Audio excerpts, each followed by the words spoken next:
Thank you, Kuya Joby. Panginoon, maraming salamat sa iyong presensya. Thank you, God. This is our desire, Lord. Help us, God, to become a blessing to you and to each and every one of us who are here today. And I pray, Holy Spirit, you are welcome, most welcome in our place because you are the only God that we are hearing, that we want to follow. God, salamat dahil alam namin, Panginoon, na ang kalooban mo sa amin ay magandang buhay, magandang future. And I just pray, dear God, na sa aming maririnig ngayon, lalo pa namin maunawaan ang gusto mo at maluwalhati ka sa buhay namin at maging blessing kami sa aming family pag-uwi namin. Kaya purihin ka. In Jesus' name we pray. Amen. Palakpakan natin ang malakas ang ating mabuting Panginoon. Pakikamayan ang ating katabi, pakisabihin sa Kanya, welcome. Welcome. Okay. Mari ngayon mo lang siya nasabihan ng ganyan. Okay. Masaya itong ating topic ngayon. Once again, welcome kina Cheska, kina Elijah na kasama natin ngayon. And of course, si Ezra. Kasama natin si Ezra, may sakit yan for how many weeks. Kaya yan, kasama na natin uli ngayon. Para hindi magkasakit, ito lang ang aking advice katulad ng ginagawa ni Ezra. Ezra, kumain ng kumain. Okay? Kumain. So sa ating mga viewers sa ating FB page and sa YouTube channel, welcome sa third series nitong ating topic na Muscle Up Your Heart.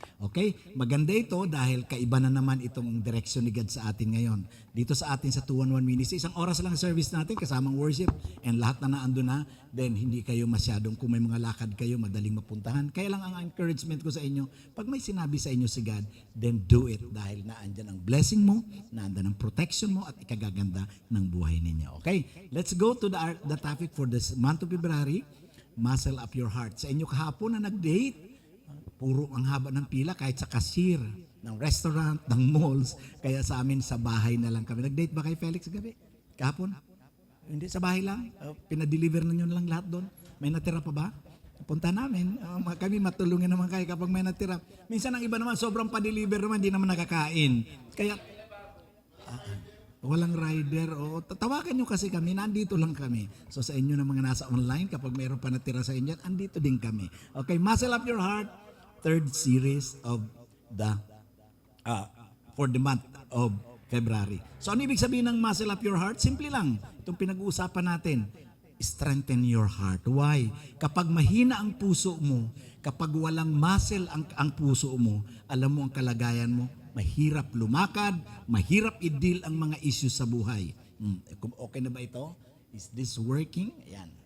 Yan. Ayaw Cheska, ayaw Chia, nagtatampo. Okay, once? Okay.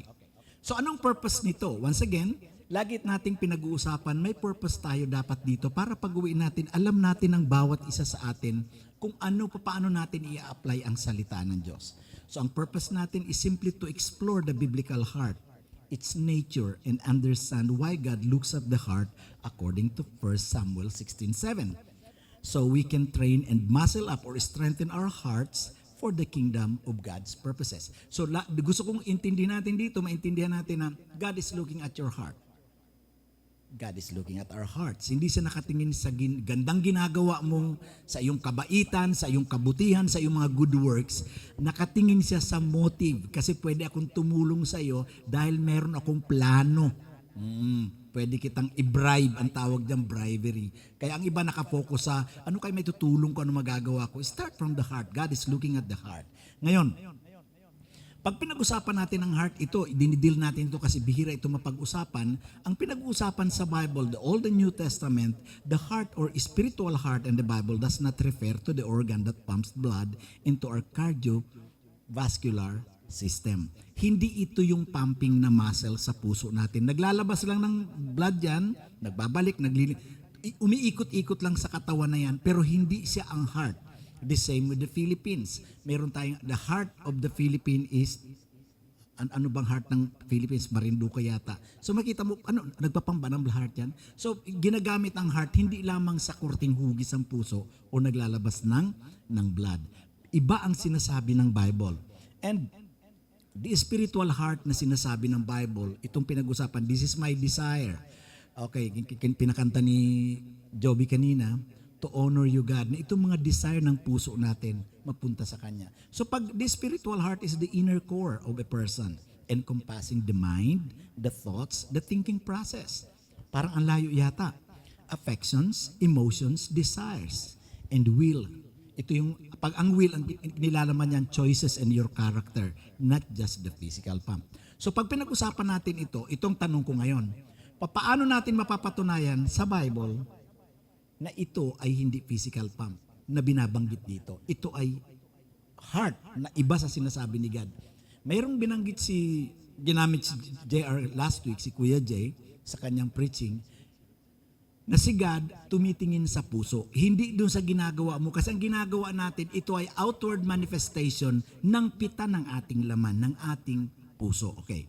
Kung papansin nyo sa Genesis chapter 6 verse 5, na hindi nga ito yung physical pump, nung nakita ni God, the Lord saw how great man's wickedness on the earth had become. Nakikita niya nga ang puso. Hindi nakita ni God yung kasalanan ginagawa, mga mapangit na ugali, mga pagnanakaw, mga kurap na tao. Hindi.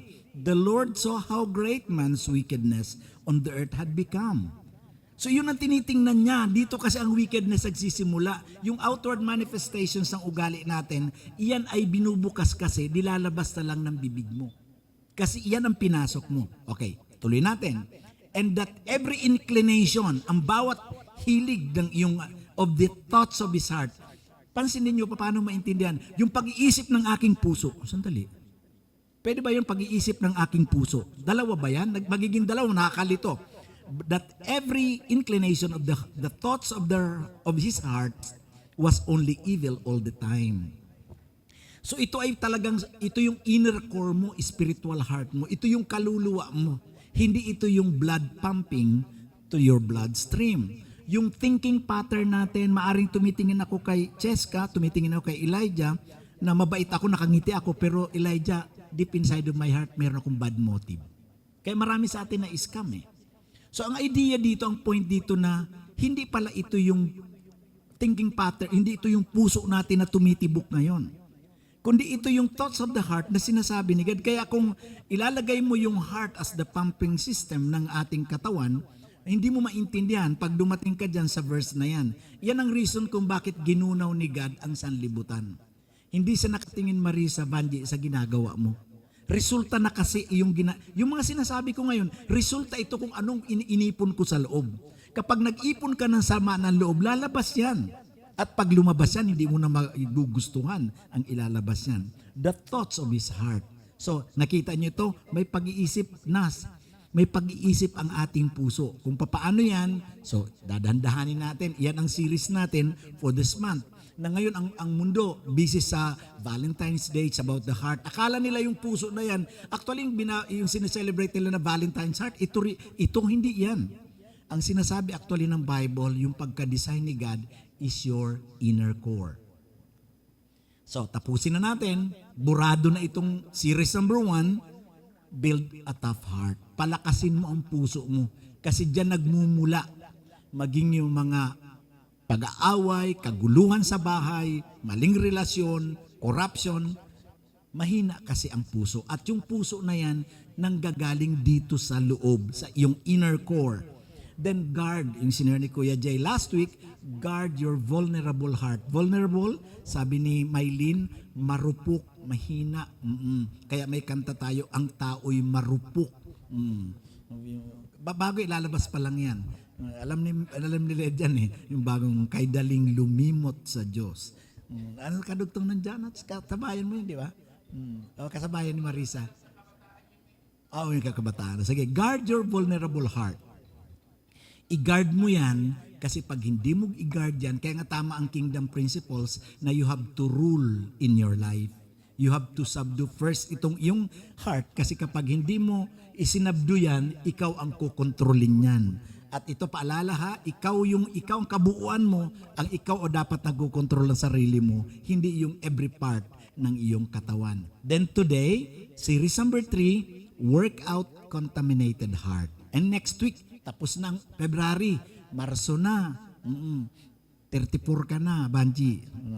Next month kasi dagdag na naman.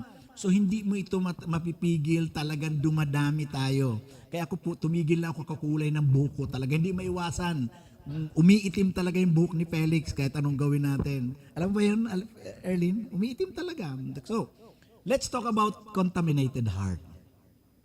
Work out contaminated heart. Bakit work out? Kasi ang topic natin kasi muscle up, you have to strengthen up. Kailangan natin gumamit ng gym. Kailangan natin i-exercise ang tama. I-disiplina natin itong puso natin. Turuan para maging matibay. Bakit contaminated? Pag pinag-usapan natin ang word na contaminated, sabi ni Manay Miriam, kailan si Manay Miriam? Manay Miriam Webster Dictionary. Soiled, stained, alam natin ang stained sa mga, lahat tayo naglalaba.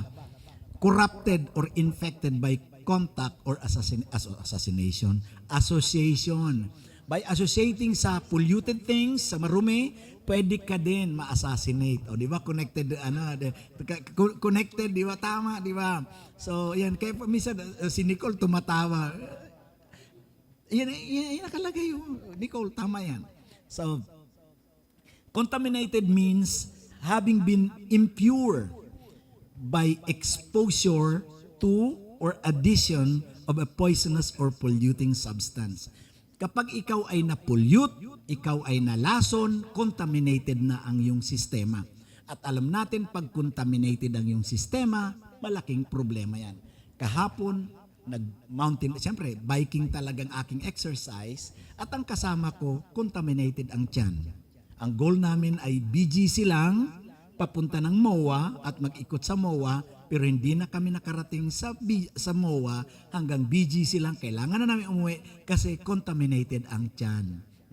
Nakatatlong Imodium na siya, hindi talaga po pwede. Kailangan namin umuwi. Yan, kita mo, mga decision making mo, ano ba nga Imodium? Imodium. Okay. Having been made impure. So hindi siya impure, polluted. Kaya yung mga decision making, kahit yung pagliko sa kaliwa kanan, ang hirap. Kasi ang hinahanap lagi niya, yung mga signs, sinong may CR dyan na fast food. Diba? Yun ang kasi contaminated. So, makita mo kahit sa mga ginagawa mo araw-araw, affected ka. So ito yung ibig sabihin ng contaminated. At kapag ang iyong inner core ay contaminated, hindi nakakatulong yan. At iyan ay nakakahawa pa. Tandaan natin sa ating mga claiming believers na kung tayo ay tinawag ni God to become a blessing to our community, to our family. Pero kung tayo ay corrupted or impure or polluted ang ating buhay, nakakahawa din ito sa ating kapitbahay. Okay? So, tuloy natin. Several prominent figures in the Bible were impacted, tempted, or temporarily polluted by worldliness. Hindi ito nangyayari to. Yan na naman si Pastor Renis, patatama. Makikita natin ito sa Bible, problema na ito ng mga tao noon. Magsimula kay Eva at Adan. May nagkwento sa kanila, bawal ba talaga kainin yan? Doon nagsisimula yung contamination, ang pollution sa ating, napopoison tayo. Kaya dito sa pinag-uusapan natin, Muscle Up Your Heart, know the Word of God kasi Word pa din ang magpapatibay sa iyo na ito ang tama at hindi iyan. Temporarily polluted by worldliness, often described as loving the present world, craving its pleasures, or conforming to its sinful patterns. Na iyan kapag polluted na tayo or poisonous na, alam natin, katulad ng kasama ko kahapon, hindi ko naman siya sinisisi, tama lang na meron siyang impurities kahapon or contamination, umulan, nakauwi kami na maaga. So, hindi kami naputikan. Tama din. So, pero hindi maganda yung meron kang pattern na kailangan na ang mata mo hindi na sa kalsada, kundi asan ang sign ng fast food. Kasi hindi naman para kumain, kundi para gumamit ng kanilang, yun na yun. So, number 1, pag-usapan natin, workout contaminated heart. So, kapag meron kang by the way, napansin nyo ang title natin, hindi tinanggal ko ang work out your contaminated heart. Kasi judgment yun eh. Ibig sabihin, oy, contaminated ka, Joby. Oy, Edwin. No. Ang goal nito, kung na-overcome mo na ito, na ayos mo ng sarili mo, help others. Kasi yun ang goal natin, to go and make disciples, to reach out to others. Set regular check-ups with your doctor and gym instructor. Naalala nyo, ang topic natin ay muscle up your heart. Na kailangan i-strengthen mo yan. Saan ka kukuha niyan? Ang contamination, yung poison, kadalasan ang kailangan mo niyan doktor. Pero para tumibay ang muscle mo, to muscle up your heart, kailangan mo ng gym instructor. At may papakilala ko sa iyo na napakagaling nito. Itong tumulong sa akin para tumibay ang puso ko at yung mga contamination sa buhay ko before, yung mga pollution sa utak ko, yung aking thinking process, ito ang nakatulong. Ang pangalan niya ay si Jesus Christ. His name is Jesus Christ, our great heart physician and spiritual heart bodybuilder. Yep, bako, maganda to. So malaking tulong nito, gusto palaki ng muscle ng heart mo, iyan lang ang nakita ko. Ang dami ko nabasang books, hindi nakakagawa ng ginawa ni Jesus Christ. Ang tanong, saan natin nakukuha ang contamination sa ating heart or inner core? Saan mo ito nakukuha? Kasi kapag hindi mo alam kung anong source nito, saan ito nanggagaling, hindi mo alam na katabi mo pala ito pala lagi ang dapat mong ingatan. Ngayon, pwede ba ang iwasan ito? May sinabihan ako na kaibigan ko na kung ako malalayo rin lang naman kay God, di baling hindi na tayo magkaibigan. Ako diniretso ko na alam ko ang buhay ko sa world, sa makamundong kaisipan at paraan. Sira ang buhay ko. At ngayon, dinadala na naman ako ng kaibigan kong ito. Sabi ko sa kanya, di baling hindi na tayo magkaibigan. Dapat kaya mong sabihin. Kasi idolatry yun eh. Yung ipiplease mo siya tapos masisira ka, polluted ang buhay mo. Ano ang future ko sa kasalanan, sa buhay na polluted? Sa buhay na punong-puno ng demons at evil spirit. Okay? So saan natin nakukuha ito? Tingnan natin, balikan natin ang Bible. Kasi ang inner core natin, siya nakakaalam. Kaya nga, yung taong talunan dito sa earth, sa kanyang buhay, dahil talunan siya in the spiritual realm. Iyon yun eh. And the King James Version, babanggitin ko itong King James Version kasi may magkakaiba sila, baka hanapin nyo yung mga words na, bakit ang nabasa ko may ganito? Okay, tingnan natin. For all that is in the world, ito yung makamundo, ang world means system. Hindi sinabi dyan na, for all that is in the earth. Earth is physical, pwede mong hawakan ng earth. Pero ang world, ito yung sistema na nagpupulyut at nagkukontaminate ng ating inner thoughts, ng ating heart. The lust of the flesh, sa Tagalog ang lust of the flesh ay pita ng ating laman, and the lust of the eyes, yung ating mga pita ng ating mata, and the pride of life, kayabangan ng buhay, is not of the Father, but is of the world. Ayan, sakto ha. So yung tatlo na yan, be careful about that yan, dahil yan ay nasa atin. So tingnan natin ang ginamit na wordings sa New International Version na 1978 edition kasi nag-revise ang NIV 3 times kaya ang laki ng pagbabago. For everything in the world, the cravings, yan na, cravings. Saan ba ito nakalagay? Yan yung laman ng puso natin. Yan yung muscle up your heart kasi nagkikrave yan. Sabi nga ni Kuya Jay last week, the heart is deceitful above all things. Who can understand it? The lust of the eyes, ginamit pa rin ang lust of the eyes ng New International Version, and the boasting of what he has and does comes not from the Father, but from the world. Yung maganda itong pride of life na binanggit dito naman sa NIV kasi the boasting of what he has. Alam mo, meron ako nito. Ako lang ang una niyan. Kami lang ang nagkaroon niyan first edition, second edition. Ito na ang nagawa ko kung hindi dahil sa akin. The boasting of what he has and what he does. Those are pride of life. Hindi sa Panginoon yun. Thank you very much kung bless tayo ni God.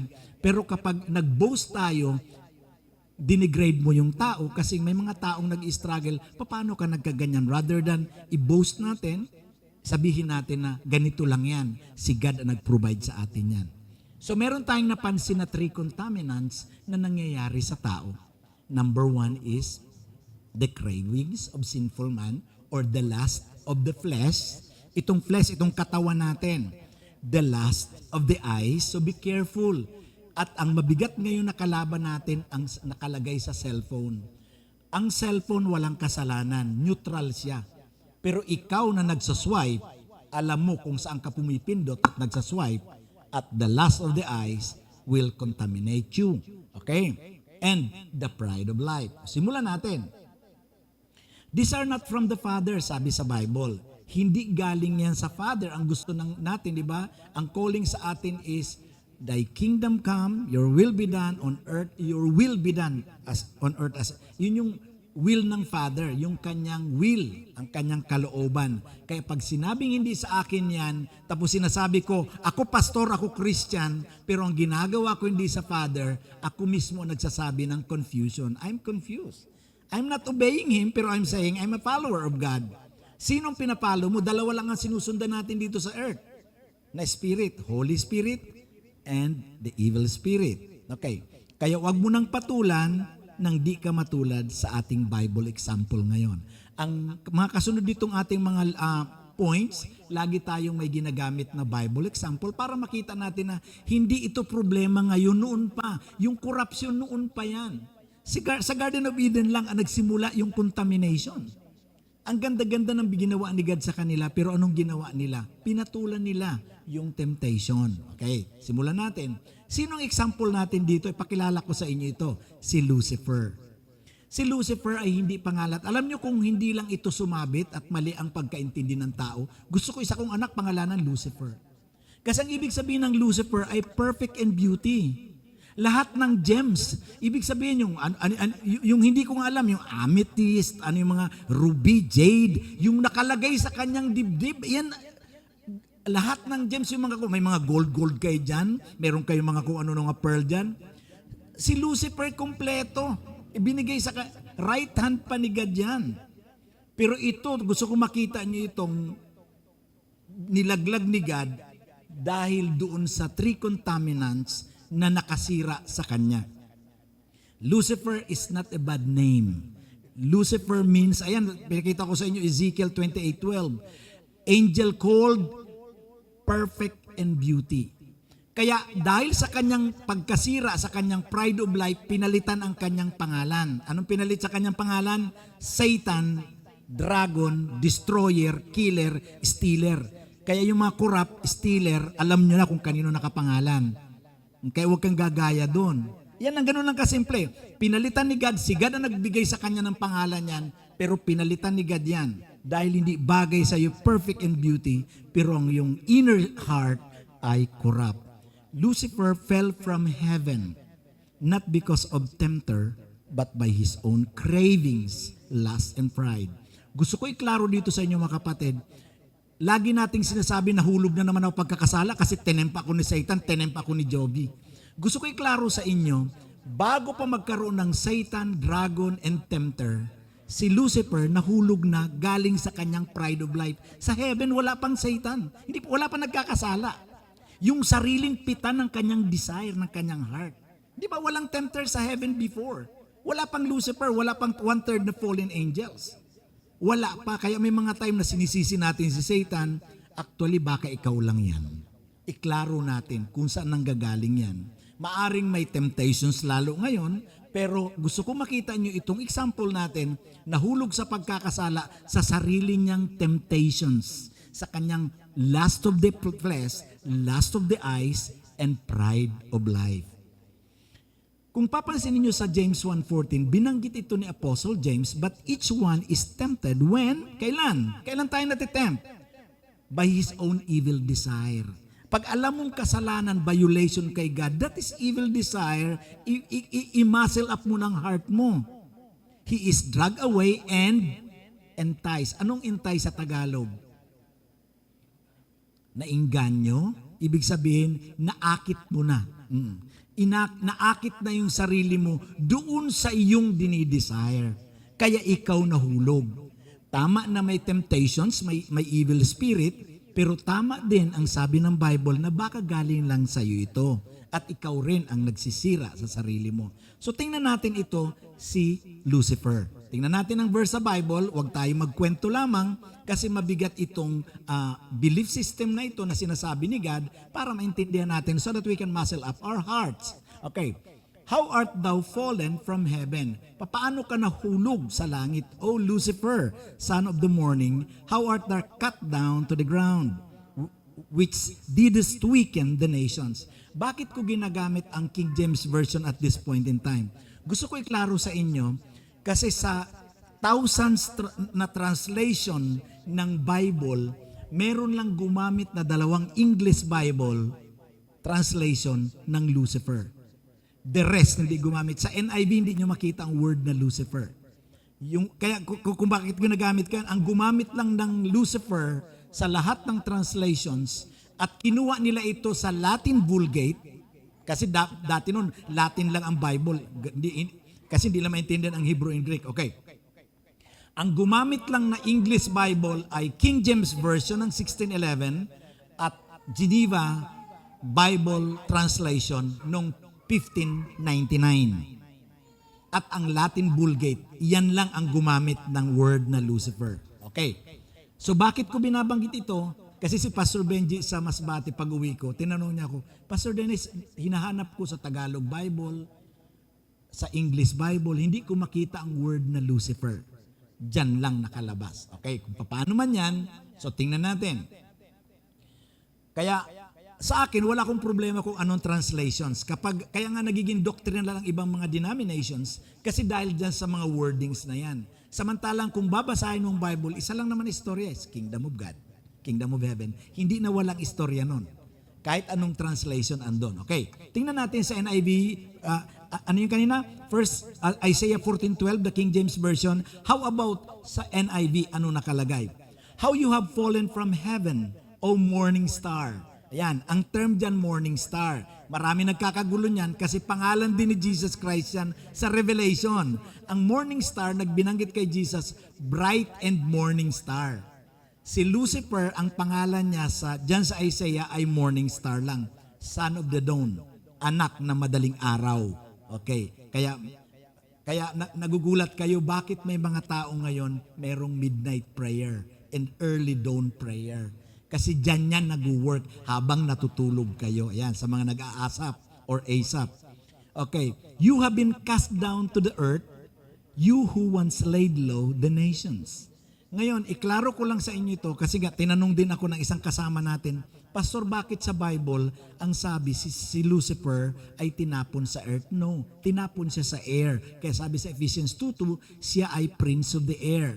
Bakit ang sabi dyan earth? Ayan, nilagay ko na para at least makita natin.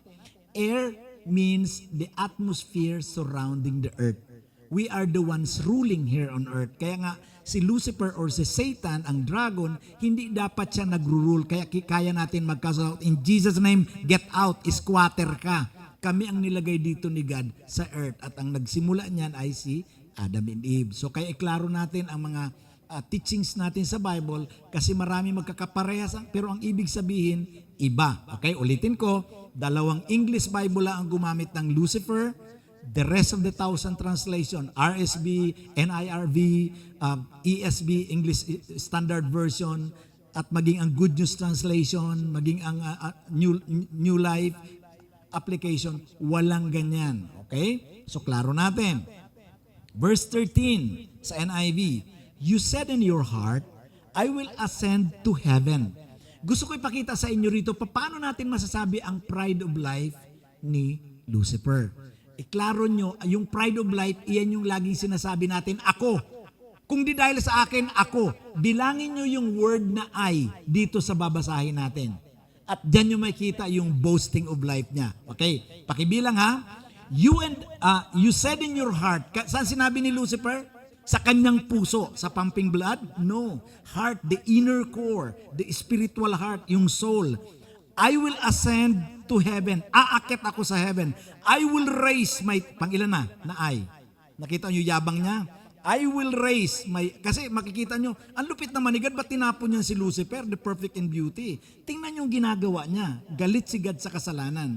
I will raise my throne above the stars of God. Kung kayo aware sa kasama na sa ASAP, yung binabanggit yung stars.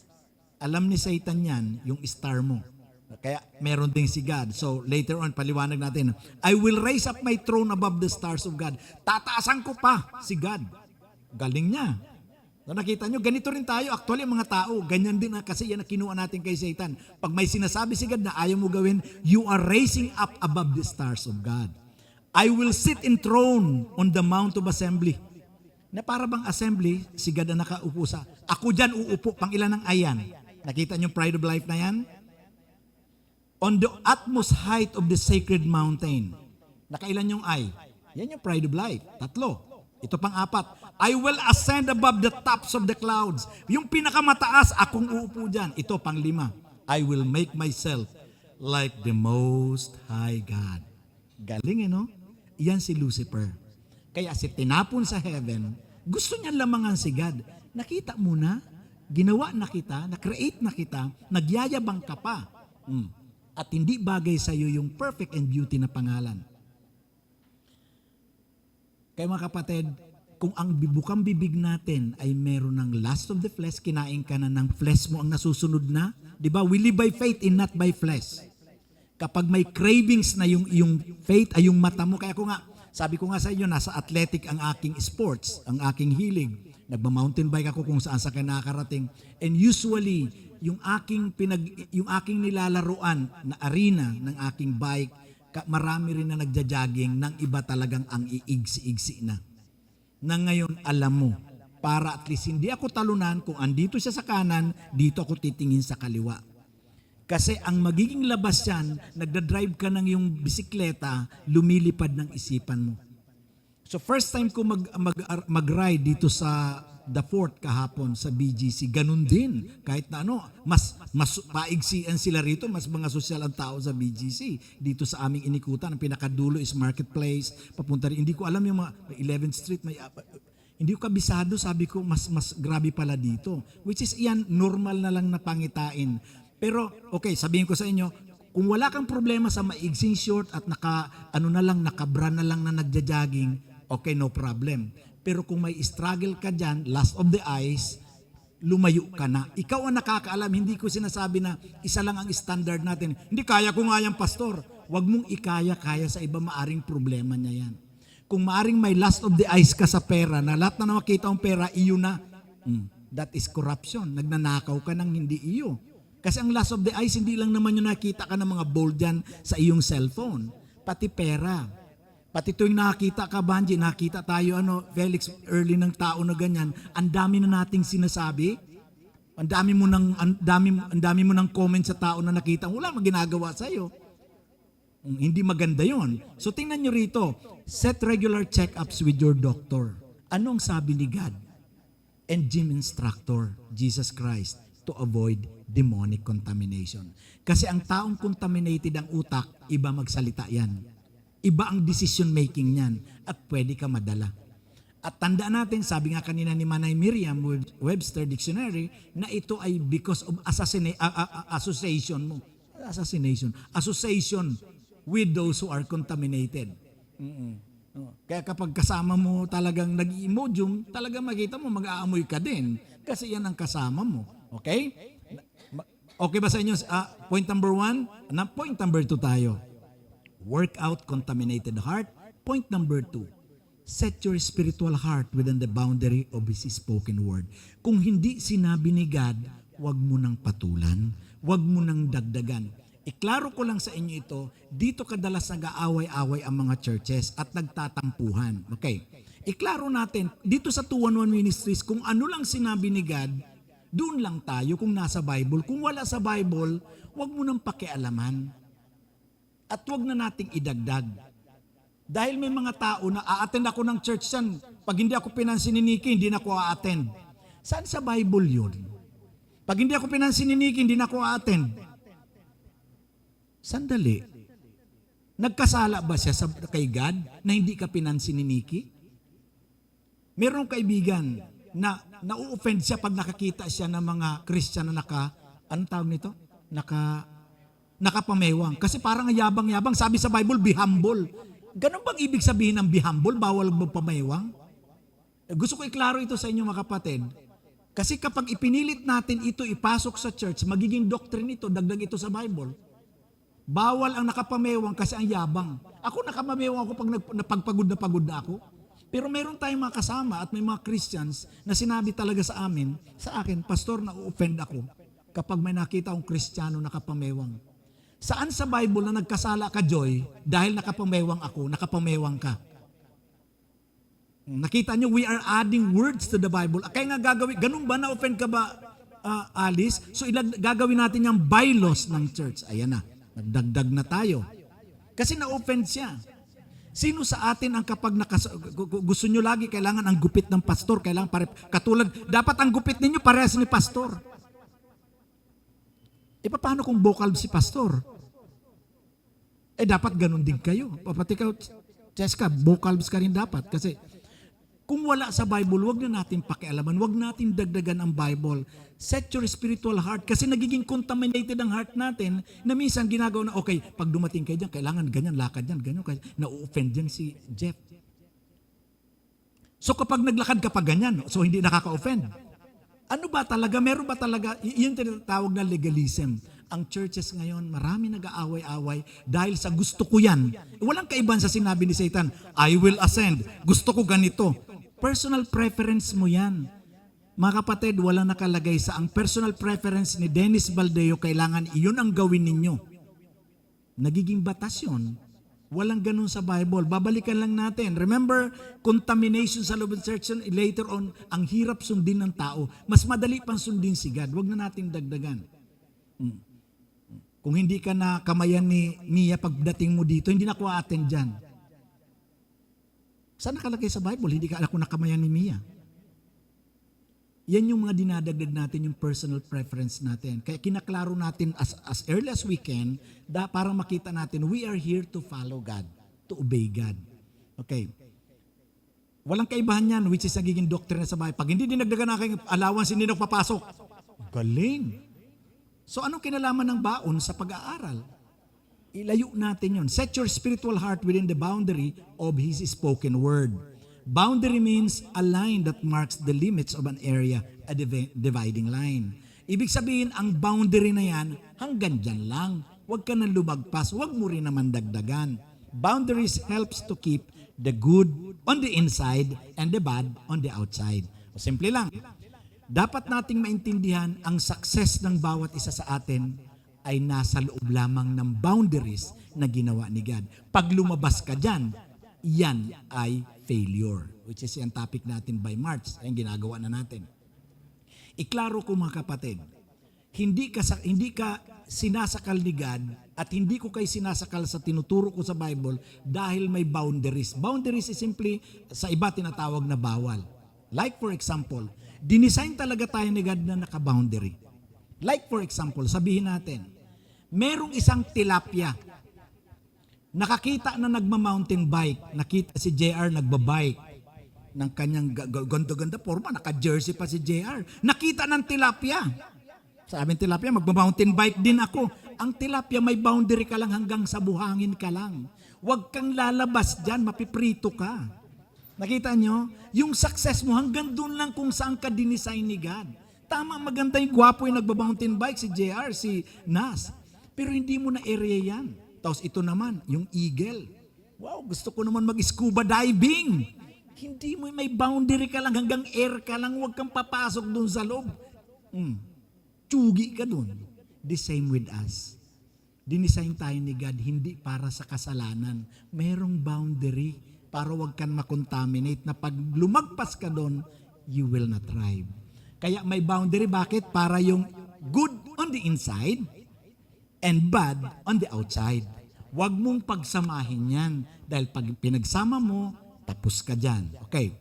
Balikan natin ang ating 1 John 2:16. For everything in the world, the cravings of a sinful man, the lust of the eyes, and the boasting of what he has in does, comes not from the Father, but from the world. Yan ay desire galing dito, na-acquire natin.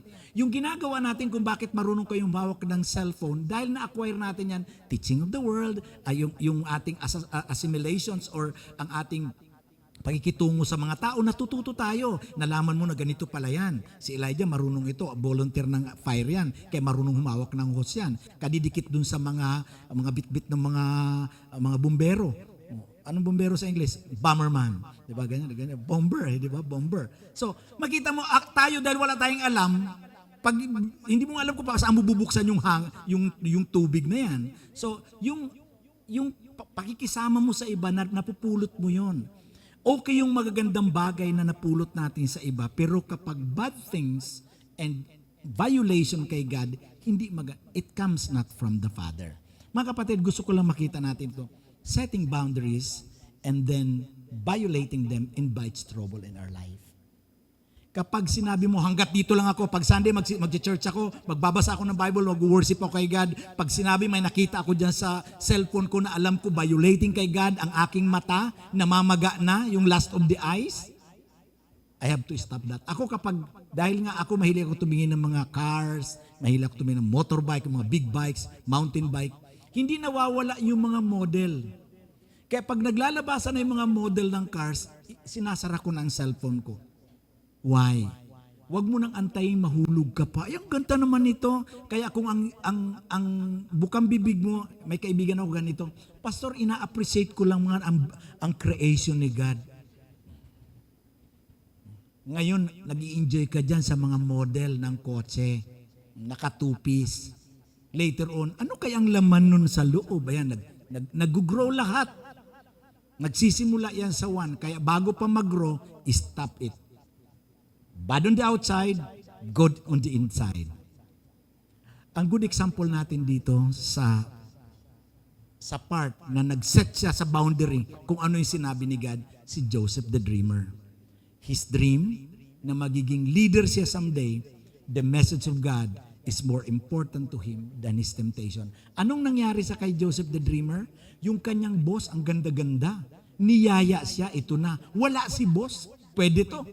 She caught him by his cloak. Isang umaga na naandun siya, wala si Mr. Potiphar, the captain of the guard ni Pharaoh. Anong invitation? Ikaw na ngang iniimbita. Ito yung mga sinasabi, Pastor, palay na lumalapit sa manok. Come to bed with me, Joseph. But he left his cloak. Tumakbo siya. Nung tumakbo siya na sumabit yung kanyang cloak, di ba yung damit ng mga Jew, nahatak ito ni Mrs. Potiphar.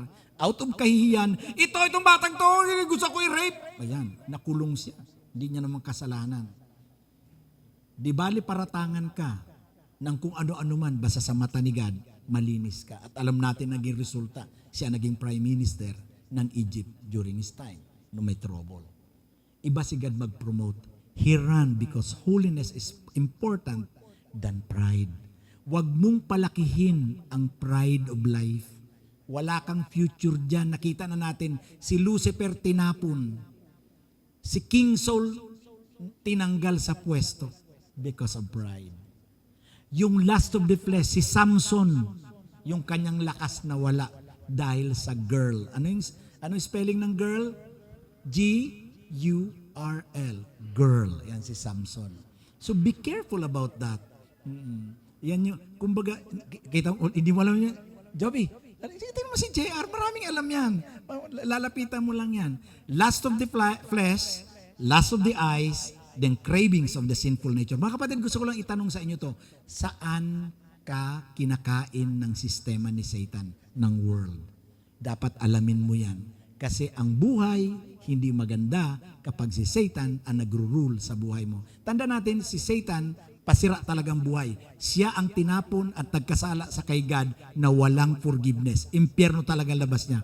Kaya damay-damay na to. Kaya tayo sinisira niya, tinetempt, hinuhulog, sinisira ang pamilya, lahat. Kaya huwag mo siyang papatulan. Yung galit, hindi sa kay God yan. Kaya dapat pag-isipan natin. For our application questions, ano ang future mo sa spiritual heart na polluted and contaminated with demons? Ano ang word at action ng iyong faith sa series number 3? Work out contaminated heart. Narinig mo si God. Ginawa ko ng parte ko. Iniiwan ko ito sa inyo. Ang desisyon mo ang magpapaganda ng buhay mo as you follow God. Ang desisyon mo rin ang sisira sa iyo to go outside your boundary to enjoy the bad things outside. Kapag dinala mo sa buhay mo yan, huwag mo sisihin ang ibang tao. Dahil lahat ng nangyayari sa buhay natin, meron kang consent. Pumayag ka. So hindi tayo sisihan, walang patamaan. Ang issue dito, you have to muscle up your heart dahil may word naman si God sa iyo. Pero it's up to you to apply this or not, nasa iyo. Let's pray. Dakilang Panginoon, maraming salamat sa iyong word. Tunay nga na gusto mo kaming successful ang buhay, magandang buhay, good on the inside and not bad on the outside na makapasok sa buhay naman. Thank you, Father God, for your word na maliwanag. Hindi namin alam ang katotohanan, pero ito tinatawag mo kami para gumanda ang buhay at gumanda ang aming pamilya. We honor you, God. I pray na maging hindi lang pamilya ang gumanda sa amin, kundi maging blessing kami sa entire Philippines. Dahil tinawag mo ang church to become the hope of the nation at to become a blessing to nations na punong-puno ng corruptions. Lord, wala po kaming sinisisi. Ang problema lang namin, pag hindi kami naging model at hindi namin to ginawa, lalong lalala ang aming bayan. So that's why, God, today, I'm committing to you, lifting up to you, each and every one of us sa amin dito sa center at sa mga manunood dito sa YouTube at sa Facebook page ng 211 Ministries Mandaluyong. I just pray, God, that you will bless them, that you will keep them and guide them, Lord, as they grow, as they learn your word. God, salamat. Alam namin, Panginoon, paganda ang buhay kapag kasama ka. Pasira ang buhay kapag hindi ka kasama. Kaya purihin ka. I speak blessing in life to each and every one of us for the word na na-receive nila. In Jesus' name I pray. Amen. Kung narinig mo ang Panginoon, palakpakan mo siya ng malakas.